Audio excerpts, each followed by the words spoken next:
Grande Fidelis, Thaísa,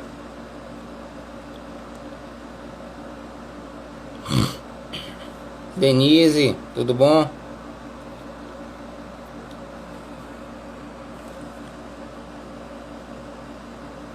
Valerinha,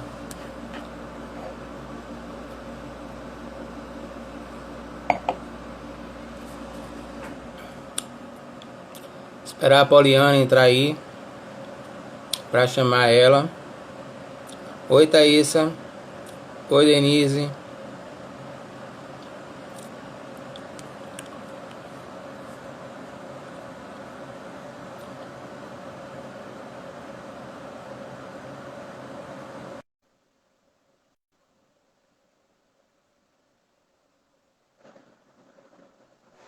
Olá, Ivan. Oi, Poliana. Como vai? Ih, Tudo bom? tá dando para me ouvir? Tá sim, tranquilo. Ah, pronto. Era só para fazer esse teste. Já tô aqui preparada com o meu rótulozinho de hoje. Rio Muito Sol. bem. Esperando o pessoal entrar. Mesa bonita, hein? Tá, preparei, ó, tudo bonitinho. Para você tirar aqui umas dúvidas de harmonização. Tem aqui queijo, tem chocolate, alguns pães. Pra gente estar fazendo, né? Dando umas dicas, umas orientações. Claro, claro. Já abriu o seu? Já sim. Ó, então, deixa eu começar também. Ah, deixa eu preparar aqui. Ah, esse abridor eu ganhei de uma amiga. Ela viu o desastre que eu sou para abrir vinho. Eu sempre estrago as rolhas. É, só tem que ter cuidado para usar ele com vinhos mais antigos, que as rolhas estão um pouco mais frágeis. Ah, uma vez eu perdi uma rolha. Aí eu fui ler o que havia acontecido por conta que o vinho era muito antigo. Mas esses vinhos são jovens, ó. A rolha saiu intacta. Eu sou um desastre para abrir. Tenho que aprender. Se saiu até bem. Não, assim com esse elétrico, mas o outro normal eu sou um desastre. Para quem não viu o rótulo aí, a gente está degustando ao mesmo tempo o vinho da Rio Sol, Gran Reserva, Toriga Nacional. A gente escolheu junto para podermos degustar e falar um pouco sobre vinho, sobre tudo para todo mundo. Sim, sim. Saúde. Saúde. Fernanda, Jean-Pierre, obrigado, sejam bem-vindos. Oi? Pessoal entrando aí. Hum, Saúde, meu irmão. antes de eu começar aqui cheio de perguntas, né?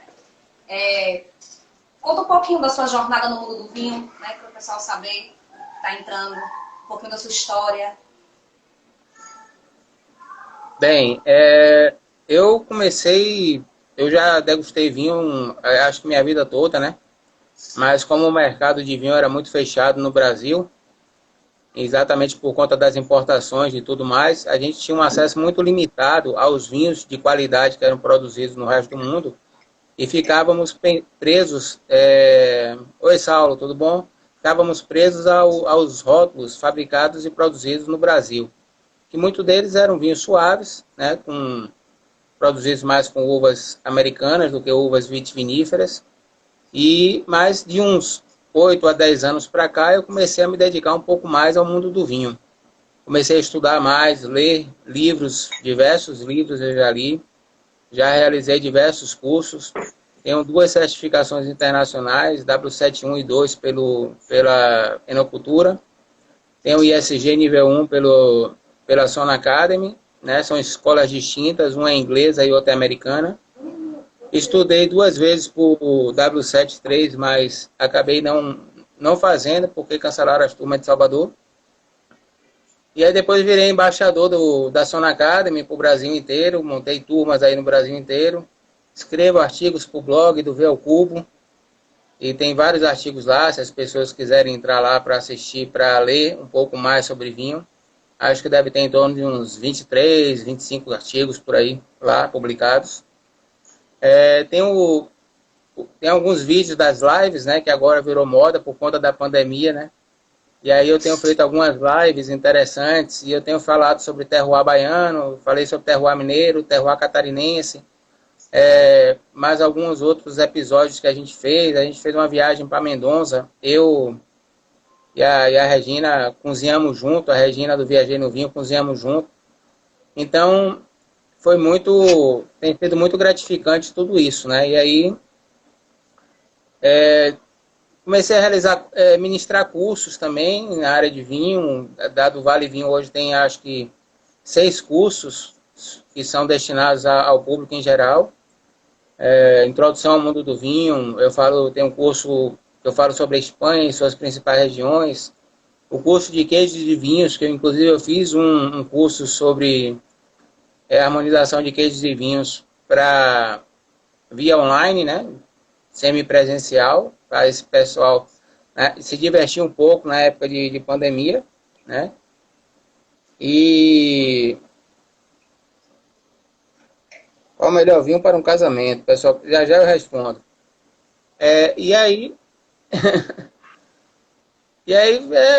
foi um ciclo que foi crescendo, né? Foi indo, foi indo, foi indo, e hoje em dia eu estou mais envolvido com o vinho do que qualquer coisa. Depois eu vou marcar para o pessoal que quiser conhecer. O blog é bem informativo.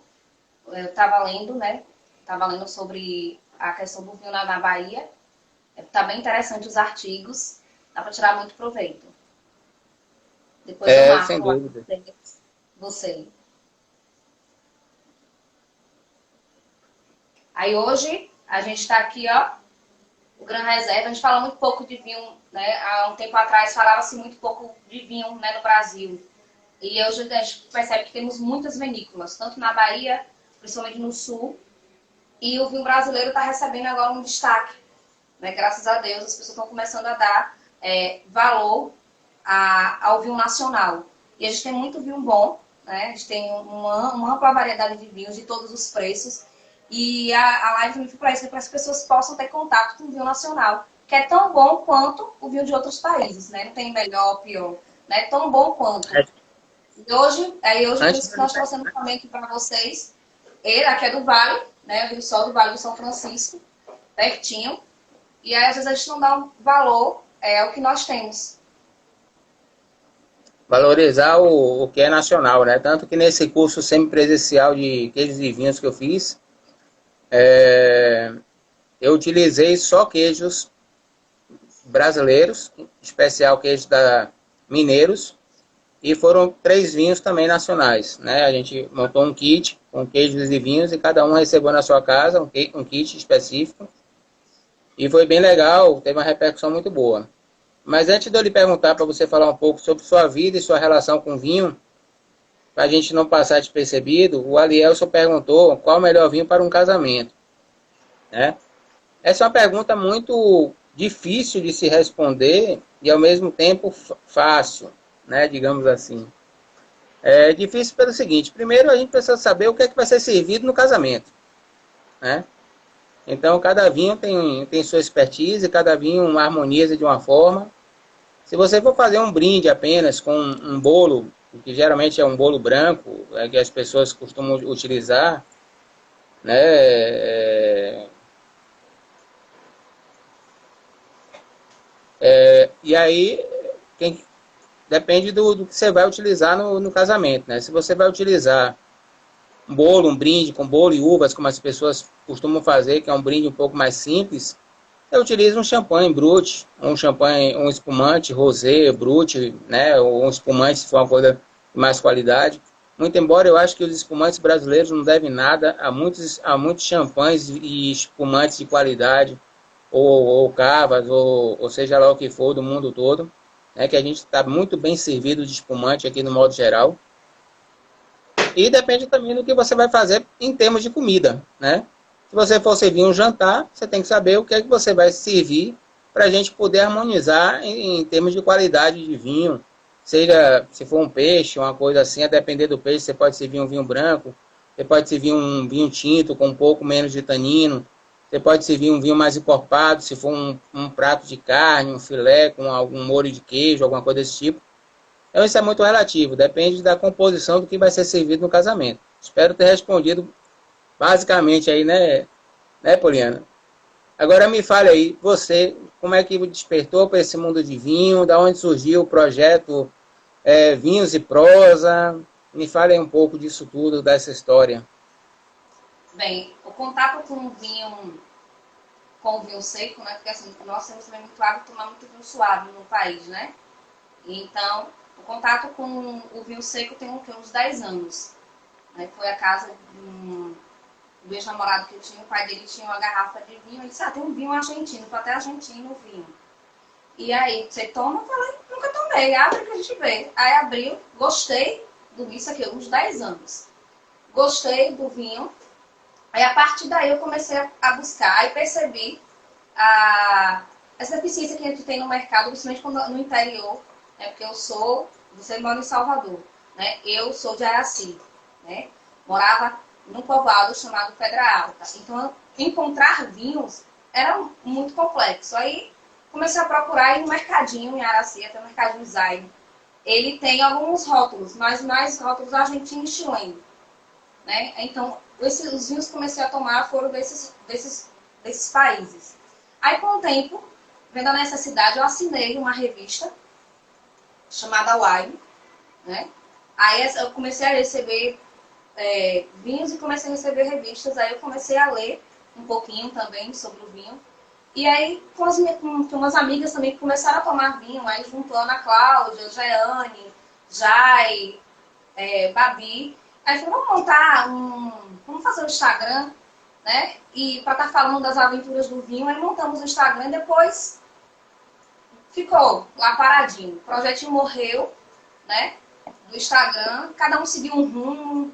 Aí quando foi esse ano, eu disse, eu vou reativar, né? Esse Instagram e vou dar início a uma leitura, né? Sobre o vinho e futuramente fazer alguns cursos. Daqui agora, esse ano, aí veio a quarentena, em especial, aí eu disse, acho que a quarentena veio mesmo para abrir os horizontes, para mim ficar aí como aspirante de enófila. Aí eu ficando agora aspirante enófila, porque assim, bebe vinho. Eu li um artigo que diz assim, você bebe, ou você engole ou degusta vinho. Aí eu li o artigo e descobri que eu engulo vinho, que eu não sei degustar vinho. Aí a partir daí a curiosidade de entender um pouquinho sobre a diferença do tipo de uva, né? Tá entendendo, tentando sentir esse cheiro que vocês colocam em cima, como é que ocorre essa sensação, sentir, né, nas papilas o sabor. Aí eu tô começando a estudar, a fazer essa leitura primeiro, né, um estudo só, né, em casa, assistindo vídeos, lendo, né, para depois partir aí para um curso. Por enquanto é só mesmo a leitura e fazemos alguns experimentos sozinhos. Então, assim, entender de vinho eu não entendo, eu sou um aspirante. A vontade de aprender, a vontade de estar entrando em contato com esse mundo, porque eu gosto de vinho. Aí eu descobri que eu engulo vinho. Agora eu quero degustar. E aí, ficou parado. Aí, essas semanas na quarentena, aqui com a Ana Cláudia, a gente fica conversando. Aí tá tendo algumas ideias, algumas coisas. A gente vai botar a página de novo para andar. Aí fiz uma visita em São Paulo também esse ano, naquela... Vinícola Góes. Visitei as vinícolas ali na São Roque. Visitei umas 8 vinícolas. Eu trouxe alguns rótulos também. Comecei a consumir vinhos nacionais, que eu não conhecia. Depois também tem um canalzinho, um Instagram, acho que é o Choro. Ele fala muito do vinho nacional.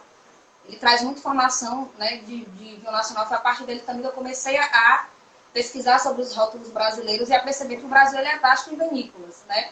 Pequenas, grandes, e é um mundo. E a gente acaba ficando um pouco preso só em outros países, sendo que nós temos uma imensidão, né, Claro. de vinícolas, né, no nosso país. E aí, essa quarentena serviu assim para botar a leitura em dia, para estar fazendo esse contato, né, mais próximo, que estava um pouco afastado.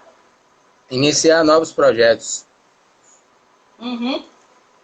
Aí agora conhecer, aí a partir do seu artigo, que eu li sobre a Chapada, é conhecer aí a Chapada, porque eles também produzem, aí estava olhando, muito embutidos, muito queijos também. Eles também andam produzindo. A Bahia, o terroir baiano, ele na verdade ele se confunde um pouco até com Recife, né? Com Pernambuco, né? E com Recife não, com Pernambuco. Porque parte do terroir baiano, ele fica, que eu identifico que é a região do Vale do São Francisco, e o Vale do São Francisco é Bahia e Pernambuco. Tanto que a Rio Sol, ela fica em Lagoa Grande, em Pernambuco, e na Bahia você tem a Miolo, você tem algumas outras vinícolas, né, pequenas lá na região do Rio Sol, projetos pequenos, mas com vinhos de qualidade, com pessoas bem entusiastas. E na região da Chapada Diamantina a gente tem alguns projetos bem interessantes. Né? Tem a vinícola Reconvexo, que é de dois amigos meus, o Rafael e o João Carlos, né, que é um projeto iniciado. Eles estão plantando Syrah e Malbec. Ampliaram hoje o cultivo, né? Plantaram mais mudas hoje, inclusive do Malbec e do Syrah. Em outubro eles vão também plantando Chardonnay. Tem a fazenda Progresso também na região lá de Mucugê, que é uma fazenda que explora diversos tipos de cultura e bem interessante, com a produção de café bem potencial, né? E tem a Vinícola Vaz também, que é na região de Morro de Chapéu. Tem produção de queijos lá, tem produção de café, tem produção de amoras, de morango, de outras tantas variedades de frutas, que é espetacular. Inclusive, eu tive a oportunidade de degustar, há uns 4, 5 anos atrás, um Sauvignon Blanc. Inclusive, ontem foi o dia, né, do Sauvignon Blanc. E ele tinha uma passagem por barrica, se eu não me engano, de 6 meses, em barrica francesa, e foi degustado, a gente degustou ele às cegas. Uma das responsáveis pela vinícola, que trabalhava à frente do projeto na época, levou para a gente degustar às cegas, e o vinho estava espetacular, né? Parecia um vinho do Vale do Loire, na França, que é um dos grandes portos do Sauvignon Blanc. E um vinho sensacional, de uma textura incrível, né? E aí, já que você falou dessa questão de bebe, degusta ou engole, né? Realmente a degustação tem algumas particularidades. As particularidades que você vai aprender com o tempo, claro, as pessoas vão aprendendo e vão adquirindo o conhecimento em si, né? Tanto da localidade onde é produzido o vinho, do tempo que o vinho fica em estágio, do tempo que o vinho fica em maturação, qual o tipo de clima e solo daquela região, qual é essa interferência desse clima e desse solo, exatamente naquela uva, de que forma ela vai se comportar dentro do vinho, e quais os aromas que você pode esperar, se o clima é frio, se o clima é quente, né? Esse é um assunto para se debater durante horas e horas e horas, e falar sobre tudo isso. E aí você vai percebendo, né? Alguns detalhes básicos, né? Quando você coloca o vinho na boca.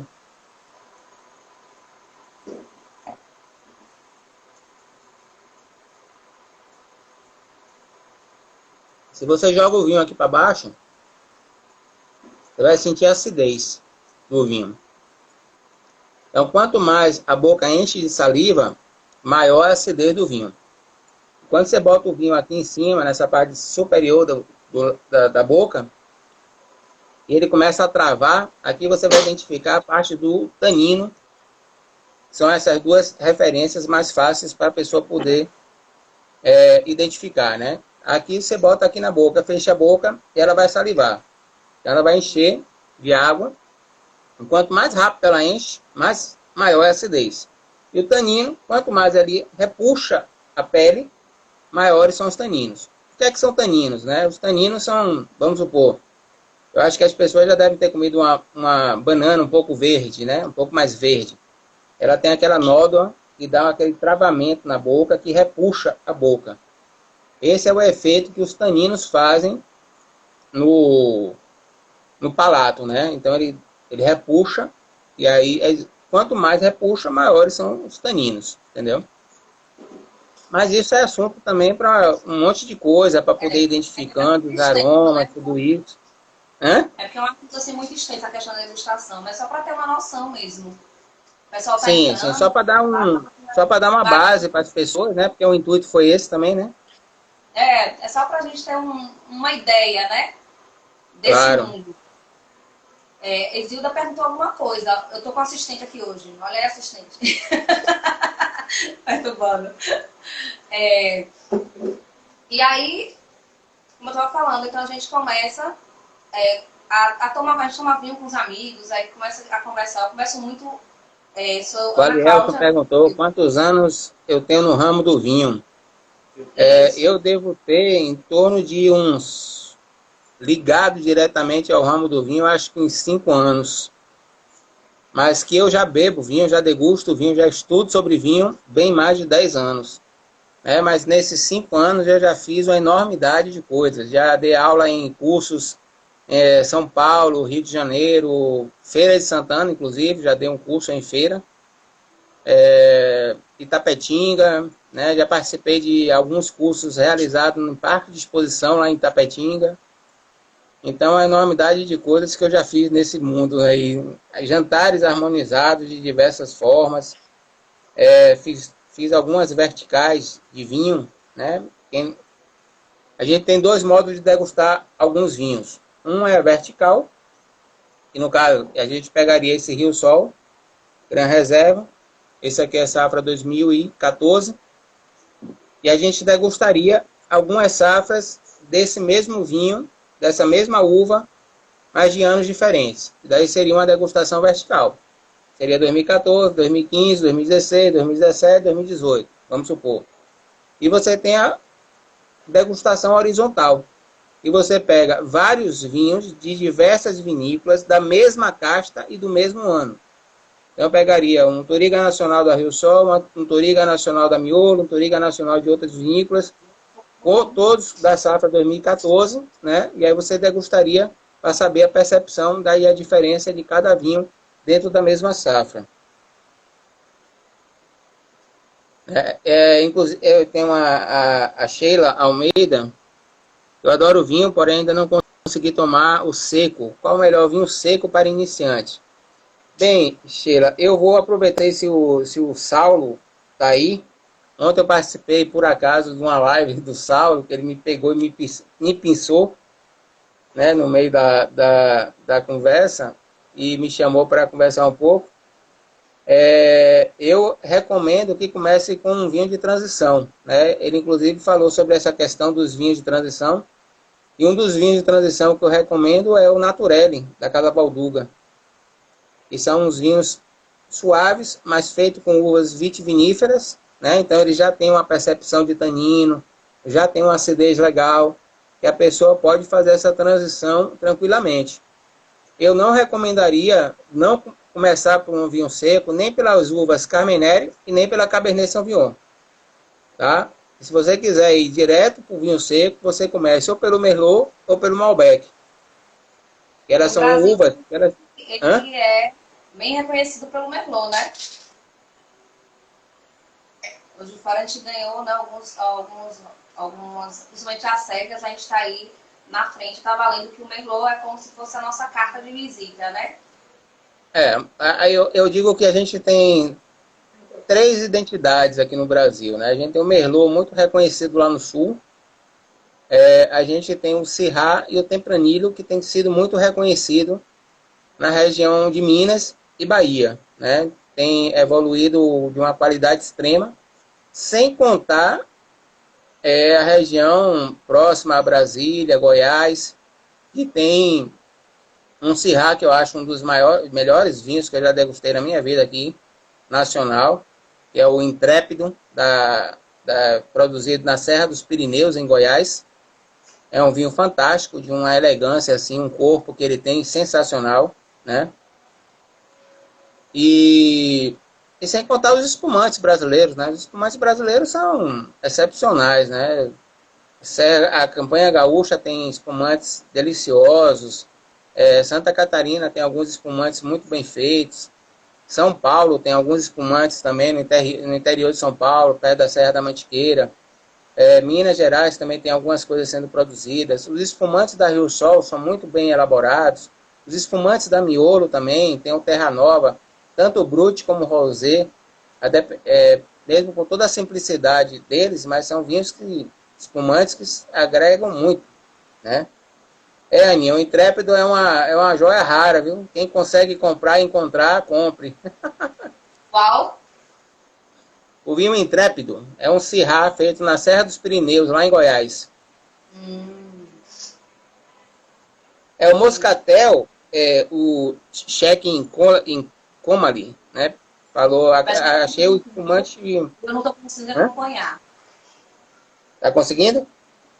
Não, porque assim, como tá mais distante, né? Botei no pedestalzinho e eu não estou conseguindo acompanhar. Eu sei que Exilda fez uma pergunta, eu não consegui ler.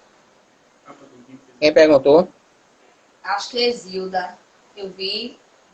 Dá para mim ver quem foi, mas dá para ler o que foi, porque tá longe. Aí eu vi algumas quem perguntou aí que a gente passou e não respondeu, pergunta novamente, né? Porque assim, como tá longe, gente, eu não vou conseguir. Dá para mim ler. O assistente parece que tá me dormindo. Tomando vinho. Arrumei um assistente, só que ele tá bebendo. Ele não tá... O check-in com a Lê... Quarentena, trancado em casa, eu e ele, falei, então pode vir aqui em casa, 2 pessoas podem. O check-in com a Lê, né, perguntou, falou, né, achei o espumante do Naturelli Moscatel muito doce. O Naturelli, ele já tem uma composição mais simples, né? Ele já tem uma composição bem mais simples. Então, ele é um vinho suave. E ele ser espumante moscatel, ele vai ser mais suave ainda. Então, o nível de açúcar que tem presente no vinho moscatel, ele é muito maior do que no espumante brut, no espumante rosé.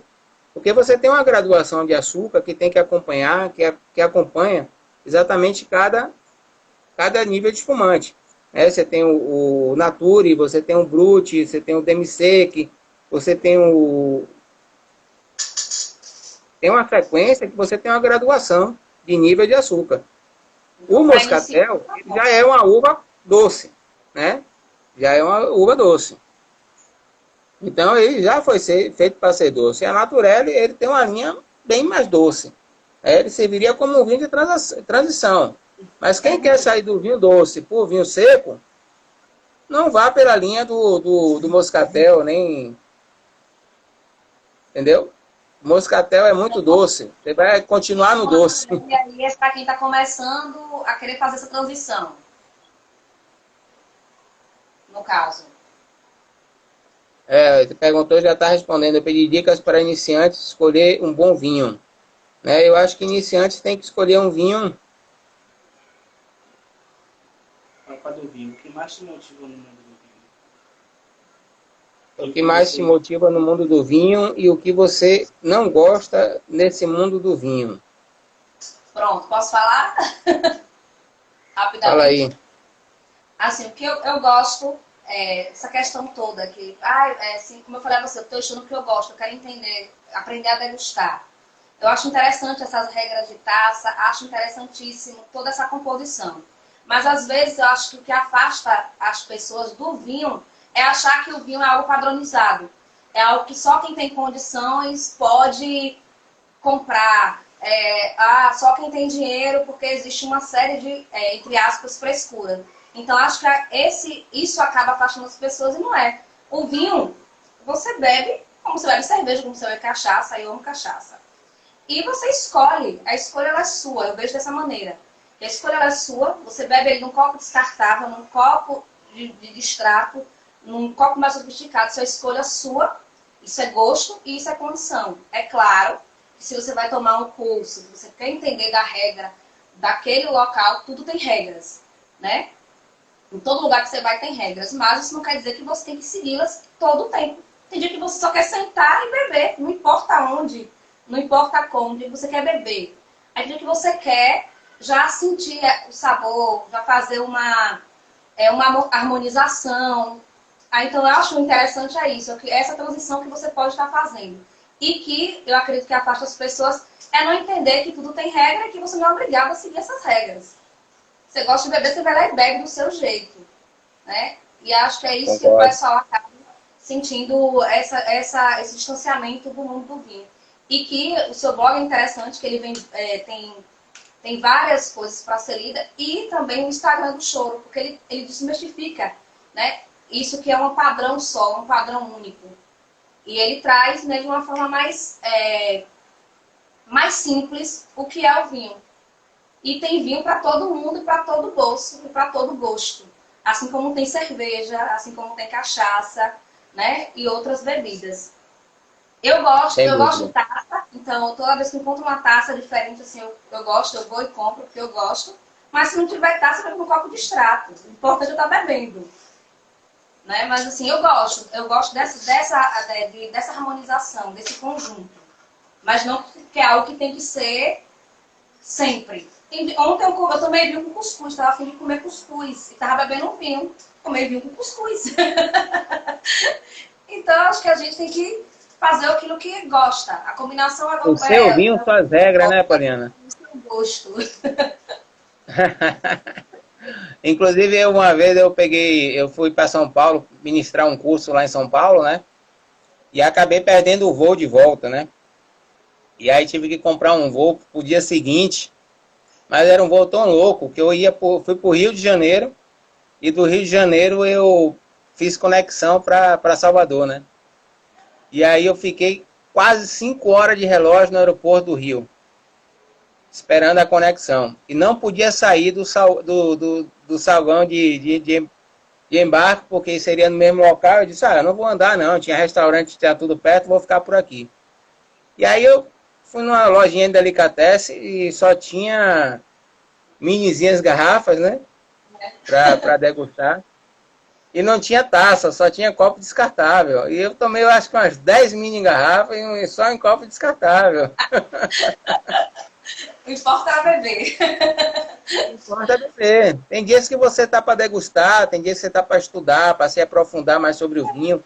Tem dias que você quer conhecer um pouco mais sobre tudo, mas tem dia também que você quer relaxar, simplesmente descompromissado, né? O vinho não tem tanta regra, tanta imposição. O vinho bebe aquilo que as pessoas gostam, que cada um gosta, o que cada um sente, né? Eu acho que você imputar muita regra, muita coisa é complicado, né? É complicado. Eu E sou assim, contra essas determinações. O vinho você só pode beber numa taça. Não. Até porque nos Estados Unidos, inclusive, existem taças sem a haste. Né? Que as o pessoas segundo falam é tanto, você não pode segurar o vinho aqui. Né? Você não pode segurar o vinho aqui. Mas tem tanta taça aí por fora, pelo mundo inteiro, que o espumante você só pode beber em taças flutê, ou aquelas taças mais finas. Não, eu bebo espumante aqui nessa taça. Eu acho que a percepção da sensibilidade do espumante ou do champanhe numa taça mais aberta, ela é muito maior. Você pode decantar um espumante, um champanhe? Pode. Você pode decantar um vinho branco? Pode. Já que até a gente comentou mais cedo, você queria falar um pouco sobre decanta, né? sim, até tenho dois para mostrar para você. Eu disse como chegar. Eu tenho aqui esse decantador e tenho esse. Esse nem meu é, esse é de Ana Cláudia. Ela deixou aqui, ó. O primeiro é um decanter, né? E o segundo é um aerador. O Uhum. aerador você vai... Tá. Hã? Esse O aqui. aerador, o aerador é o da sua mão direita. O aerador, Isso. quando você bota... Você pode colocar na boca do decanter. Você pode colocar na boca do decanter, né? E você vai derramar o vinho por ele vai oxigenar o vinho já descendo por aí, e depois no decanter ele vai ter mais contato ainda com o oxigênio. O único Vamos problema fazer do o teste? decanter é você... Pode fazer. Aqui.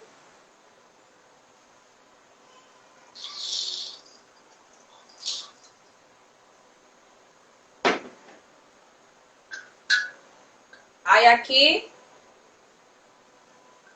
Esse eu posso colocar direto no copo? Pode também.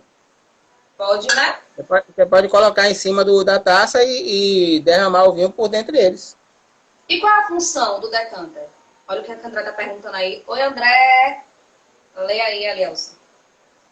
Qual é a função do decanter? Né? Acho que todo vinho pode ir aqui. Todo vinho pode ir aí. Agora o decanter ele serve principalmente para poder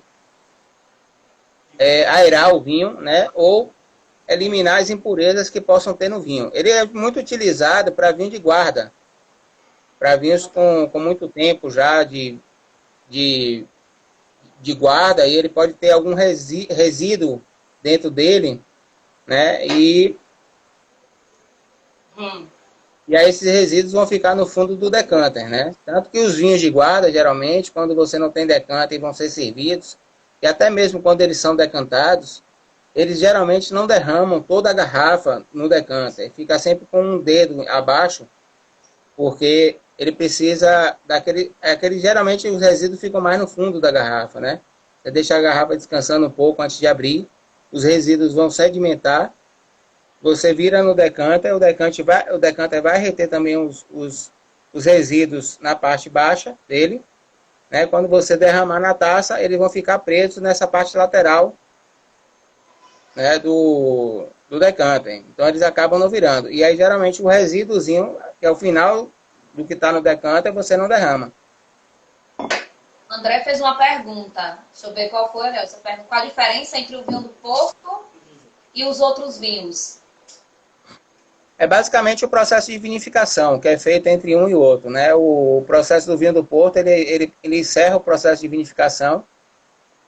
Você para o processo de vinificação, você acrescenta mais uma quantidade de açúcar para que ele produza mais álcool, né? E aí ele vai produzir um nível maior de álcool, que vai atingir os seus 18, 19, 20% de graduação alcoólica. E eles são vinho doces, né? Tem diversos tipos de vinho do Porto. Tem o Rubi, o Tawny, os Porto Reserva, os Porto Vintage.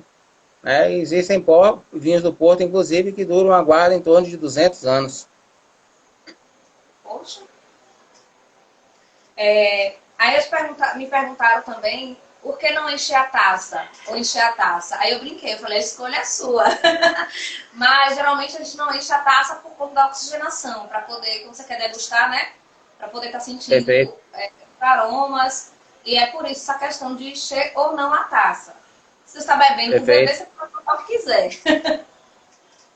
Na verdade, essa questão de encher ou não a taça é só em termos de vinho branco e vinho tinto, né? Porque o espumante, na verdade, ele não precisa oxigenar.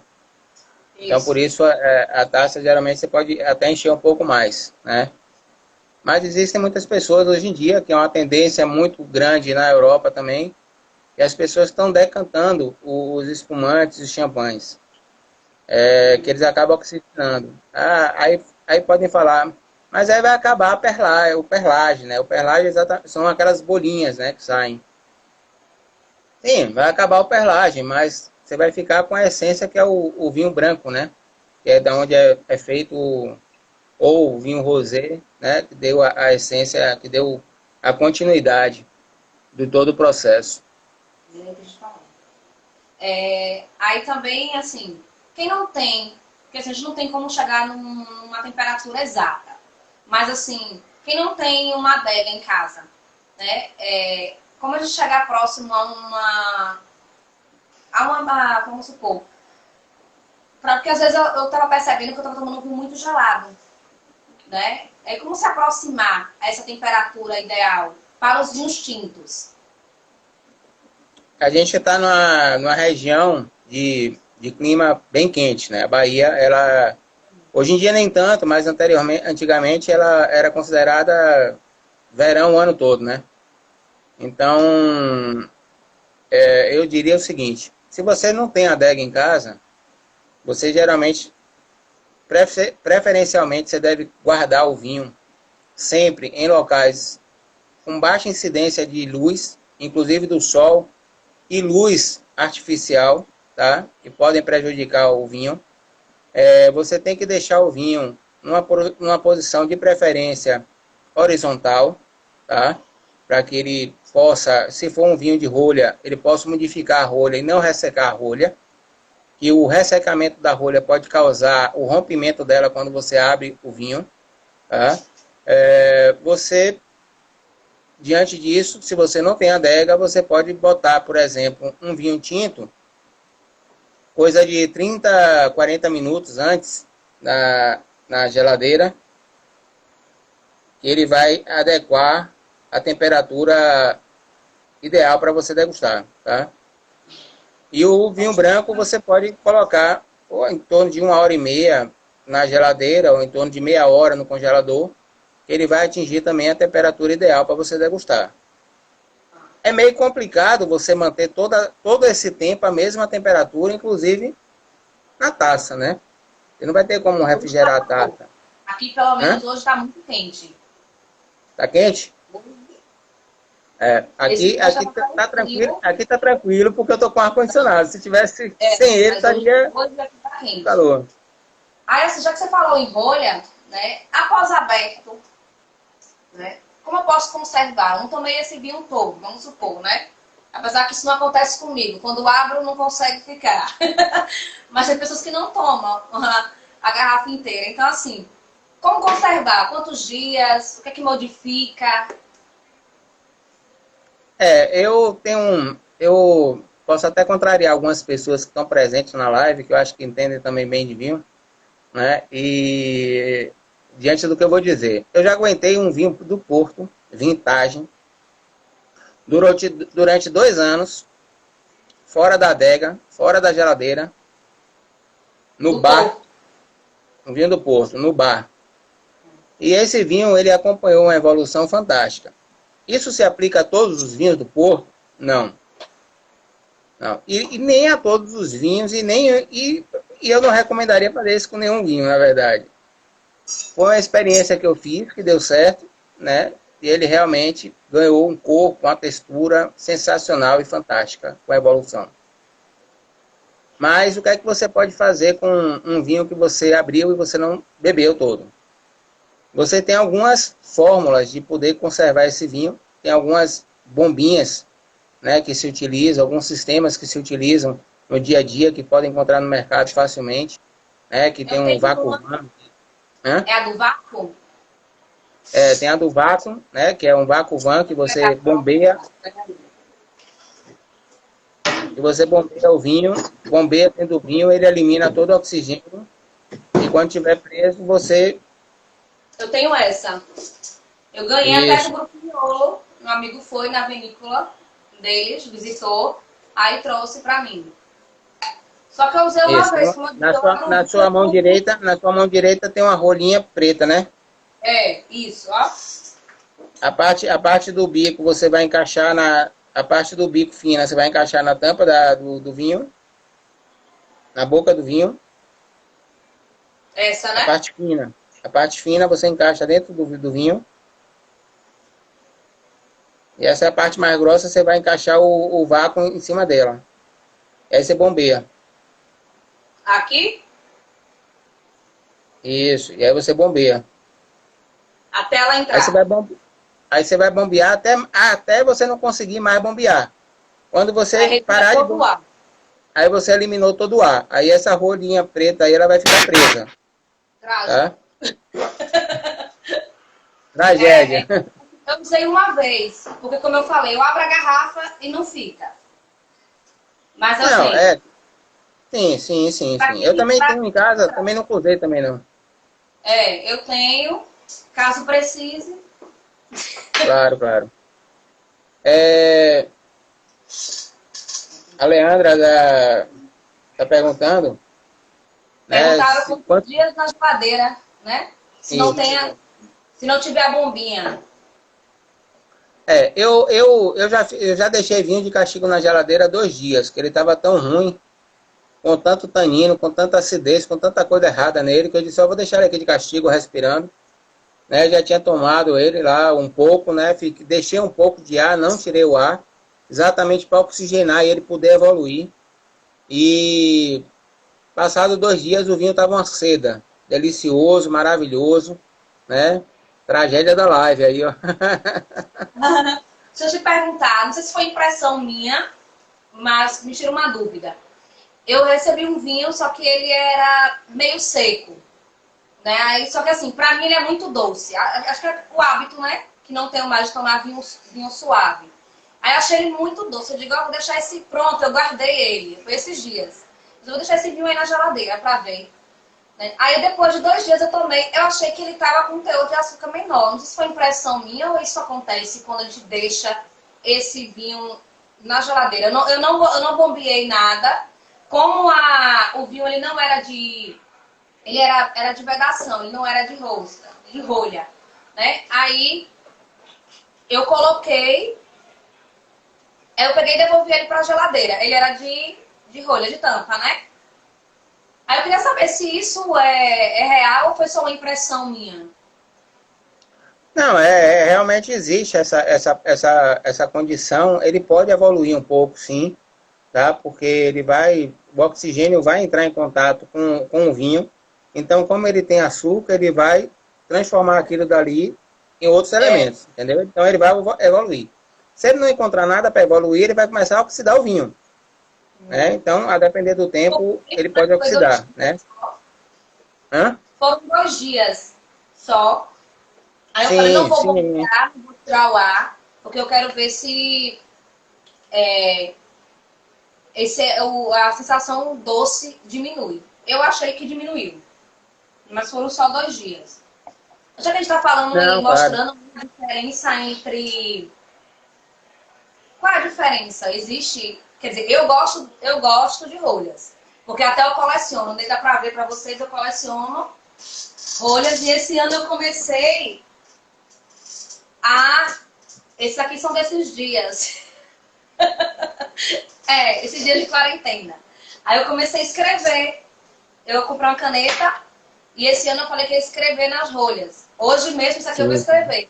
Primeira live do Vim Prosa com o do Vale. É uma canetinha permanente. Aí qual é a diferença? Eu gosto dessa por uma questão de colecionar e não sei, eu tenho uma leve impressão que ela conserva mais. Mas assim, eu quero saber você, enquanto especialista, se existe ou não. Não, na verdade a Screw Cap, né, ela já tem sido testada em diversos vinhos. Tem grandes vinícolas, inclusive uma das maiores vinícolas do mundo, que é a Penfolds, na Austrália. A maioria dos vinhos deles são lacrados com Screw Cap, né? Existem testes sendo feitos no mundo inteiro de guarda e conservação do vinho, quanto tempo de guarda ele aguenta com Screw Cap. A grande diferença da Screw Cap, que é essa rosca, né, para rolha, é que a Screw Cap ela não permite a microoxigenação, né?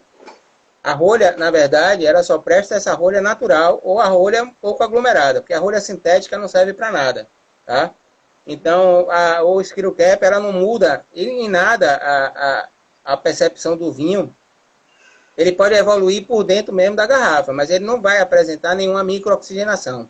Por mais que tenha aquela cápsula por cima da rolha, por mais que tenha a rolha dentro, o vinho já lacrado com aquela cápsula por cima da rolha, mesmo assim ocorre a microoxigenação do vinho, né, que é o mesmo processo que o vinho, quando fica na barrica de carvalho, ele vai oxigenar por conta exatamente da porosidade do carvalho, seja ele americano ou francês. O francês ele tem muito mais porosidade do que o carvalho americano, né, que são 2 tipos de carvalho mais utilizados, dentre alguns outros testes que vêm sendo feitos no Brasil e em outros cantos do mundo, com outros tipos de madeira, face alguns detalhes que decorrem da dificuldade de se manter, de se ter a produção de carvalho, de tudo mais, entendeu? Então, a vinícola Lídio, elas não usam, né, barrica? Oi? A vinícola Lídio, elas não usam, né, barrica de carvalho, elas estão fazendo em tanques, não sei se é de aço. A Lídio Carraro? Isso. Não, a Lídio Carraro utiliza a barrica de carvalho em alguns vinhos. Eles têm um processo um pouco mais natural, mas os vinhos mais específicos, os vinhos mais mais elevados, o Corum e o Merlot deles, usam sim. É, a Laura falando, ô Laura, você perguntou antes se a questão do vácuo, o vácuo ele funciona. Ele funciona, ele conserva o vinho, porque você vai tirar o oxigênio do vinho, então vai dar mais um tempo de guarda para ele. Eu diria que a depender do vinho branco, você pode guardar até 2 dias na geladeira, 3 dias na geladeira, que ele vai manter as mesmas qualidades, percepções de quando você fechou. Algumas pessoas pegam as garrafinhas de água mineral, né, de vidro, de 180 ml, de 370 ml, e utilizam, né, vê o que sobrou do vinho e guarda ali dentro e reduz o espaço de oxigenação, né, do vinho, do contato do vinho com o oxigênio. Eu guardei uma garrafinha das pequenas. Você não falou que bebeu várias garrafinhas? Eu tenho uma, aí eu guardei. Caso fique algum vinho, eu coloco nelas. Ela é Claro, econômica, claro. né? É assim. Escrevete. Agora, assim, eu prefiro, como eu falei, as rolhas por conta da coleção. Por exemplo, eu comecei a escrever. Essa aqui, ó, uma prova que eu fiz, eu coloquei aqui. A data e a prova. Bebendo pós-prova. Essa aqui, comemorando o TCC de Ana Cláudia. Ana Cláudia, a gente vive aqui em casa. Esse, esse aqui é um vinho que eu ganhei da Espanha, de uma amiga minha, eu marquei. Um vinho bem legal, interessante, eu marquei. Marco a data e digo o que foi, em breves. Aí agora eu vou começar, eu encomendei um quadro para colocar só as rolhas agora, as que tem a parte escrita. Ah, é bem legal isso. O quadro tá ali cheio já de rolhas. Agora o próximo quadro vai ser agora com denominações. Aí fica a dica também para quem coleciona rolhas, começar a escrever, né, nessas rolhas. Muito legal, muito legal. Tem um amigo meu lá de Ilhéus que ele construiu, ele fez uma parede de vidro, né, bem rente a parede dele, da varanda, com espaço que cabe para você jogar a rolha, né? E aí, todo mundo que vai na varanda da casa dele, além dos vinhos que ele bebe, né, todo mundo que vai na varanda da casa dele, ele anota o casal que foi, o amigo que foi, e bota lá nesse local, né? E é bem legal isso, porque guarda toda a memória de tudo que a gente viveu, passou, né? Em determinada oportunidade. Fica o registro, né, Poliana? Fica o registro para depois estar lendo. Dá para depois de alguns anos, quando esse quadro encher, ele olhar e fazer, né? Retomar essas recordações. Ouviu ele Eu, sempre presente. eu às vezes não escrevo não, mas o que eu escrevo já deve ter uns 4 ou 5 potes lá em casa, não tem mais tamanho de rolha, não. Minha mãe disse que não sabe onde eu vou parar. Essa semana acho que já estava me chamando de alcoólatra. Eu digo, não, eu fiz vinho faz bem pro coração. Tenha calma. É uma dosezinha. E aí agora eu tô planejando fazer um quadro na parede. Fazer um vidro na parede para botar. Porque assim, o quadro ali tá cheio, os 2 vasinhos aqui do lado tá cheio, a caixinha. Eu ganhei uma caixa com alguns abridores, né? Tem até um termômetro. Legal. É bom para medir a temperatura do vinho. Aí essa caixinha também já tá sofrendo, já tá com as rolhas dentro. Não tem mais lugar, eu tenho que fazer um quadro. Mas é assim mesmo, começa dessa forma. Nute, Exilda, Jeane, o pessoal tá falando, não dá pra ler, tô longe. Não, estão falando que gostaram das dicas que você deu de nomear as rolhas, que vai começar a nomear elas, separá-las, não sei o quê. Entendi. Então hoje eu trouxe aqui pra gente fazer assim, por exemplo, eu tenho queijo, tenho chocolate aqui, acho, não sei se dá pra ver aí, acho que não, né?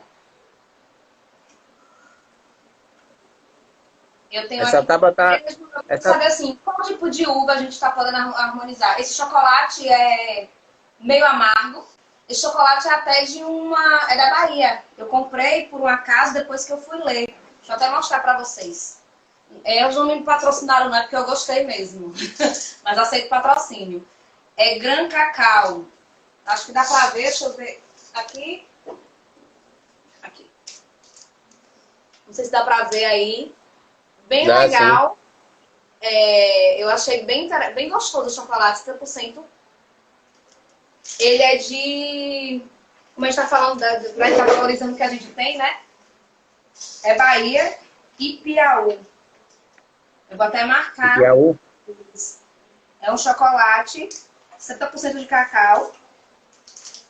Eu comprei no mercado, por acaso, só para fazer um teste. Depois que cheguei em casa, que eu fui ler. E é de Piauí, Bahia. Bem legal. Esse aqui é 50%. O que a gente pode estar harmonizando o chocolate com que tipo de uva? Bem, o chocolate, nesse percentual, aí, o chocolate vai bem com vinho do Porto. Mas tem amigo meu e tem amigas minhas que bebem Malbec e que comem chocolate com Malbec, né? E tem gente que harmoniza vinho tinto com um pouco mais de acidez e sem tanto doçor que tem o vinho do Porto com chocolate também, entendeu? E com chocolate, falou assim, então meio amargo dá pra gente fazer... A live vai ficar salva no YouTube. Mas, e o chocolate doce? O chocolate doce você pode harmonizar ou por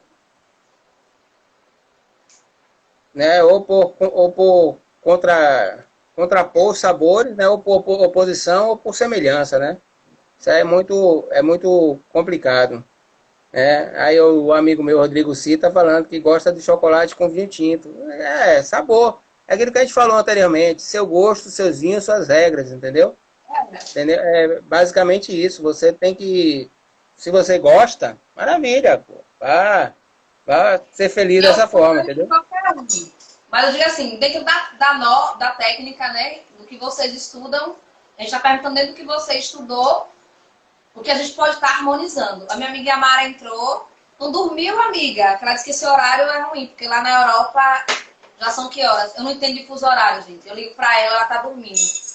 Aí ela no outro dia diz, amiga, era madrugada. Eu digo, eu esqueci. A bichinha ficou acordada, gente. Então, assim, como eu falei a você, eu como e bebo com o que eu gosto. Não importa a harmonização, mas é como eu disse a você. Tem dias que tem dia que a gente quer fazer, né, essa combinação, quer entender, quer estudar, quer fazer. Então, para quem gosta... Os vinhos doces são feitos para harmonizar com doce, tá? Geralmente. Tá? Você tem uma grandiosidade de vinhos doces. Você tem o Sauternes, você tem o Tocage, você tem o vinho do Porto, você tem o Moscatel de Setúbal, você tem o próprio espumantes da MC, que são um pouco menos doces do que os moscatéis e que podem fazer uma interação bem boa com os doces. Né? Existem algumas combinações que são maravilhosas, como, por exemplo, um Sauternes com uma torta de nozes. É para você beber e comer de joelho, né? Inclusive com Tocage. O Cita tá aí, pode me dizer, hein, Cita, você já provou umas tortas de nozes com Tocage, 5 potionos ou um Sauternes? É fantástico, é para você... Você tem um Jerez também, que bem lembrado aí pelo Cita, que é outro vinho muito utilizado na Espanha, mas que as pessoas harmonizam muito também com coisas salgadas, né? A depender da composição do Jerez, né? E da forma que são feitos. Você falando, eu já bebi o vinho quase todo, eu já comi. Você fala e eu bebo. A gente fez uma dupla aqui hoje. Nada disso, você fala também. Eu fiz um caminhão de vinho. Luan perguntou, porque não dá, como eu falei a vocês, eu não consigo ler tudo. Porque está distante. Tem uma pergunta. Para quem não tem costume de tomar vinho seco, como devemos começar? Tem algum vinho específico? O Pluan, não é isso? Isso. Ô Pluan, você pode começar uma grande dica aí é o vinho Naturelli, né? Que ele é um vinho feito de uvas viníferas, né? Mas ele tem